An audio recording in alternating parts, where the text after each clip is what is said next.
ছৈলেংটা কর্মচারী সমন্বয় সমিতির অফিস থেকে পচাগলা অবস্থায় একটি কঙ্কাল উদ্ধারকে ঘিরে তীব্র চাঞ্চল্য ছড়িয়েছে এলাকায়। খবর পেয়ে দ্রুত ঘটনাস্থলে পৌঁছায় পুলিশ।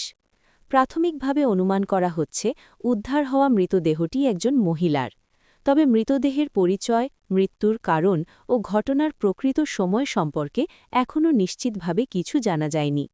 পুলিশ মৃতদেহ উদ্ধার করে ময়নাতদন্তের জন্য পাঠিয়েছে। ময়নাতদন্তের রিপোর্ট হাতে পাওয়ার পরই গোটা ঘটনার রহস্য পরিষ্কার হবে বলে জানিয়েছে পুলিশ। জাস্ট আয়া দেখলাম এটি শৈলেংটা থানার আন্ডারে শৈলেংটা বাজারেই একটা পুরনো একটা পার্টি অফিস আসলো, সমন্বয় অফিস। সেই সমন্বয় অফিস অনেক দিন ধরে বন্ধ ছিল বলে জানা গেছে।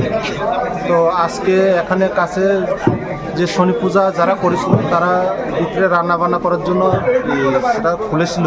তখন ভিতরে একটা মৃতদেহ, অজ্ঞাত মৃতদেহ পাওয়া গেছে। তো আমরা এফএসএল টিম এখন আনতাছি, তারপরে আমরা ইনভেস্টিগেশন করতেছি।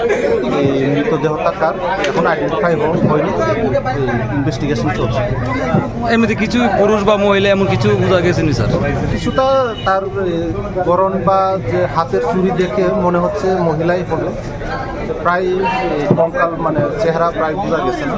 স্যার এটা কেমন পুরানা লাশ হইতে পারে? এটা সেটা প্রায় 3-4 মাসের আরও উপরে হতে পারে, 5-6 মাসও হতে পারে। এটা এফএসএল টিম আসলে পরে তারা ক্লিয়ার করে বলতে পারবে এটি কত মাসের হতে পারে। তবু আমরা যা বাহ্যিকভাবে দেখে মনে হচ্ছে 4-5 মাসের মতো হবে।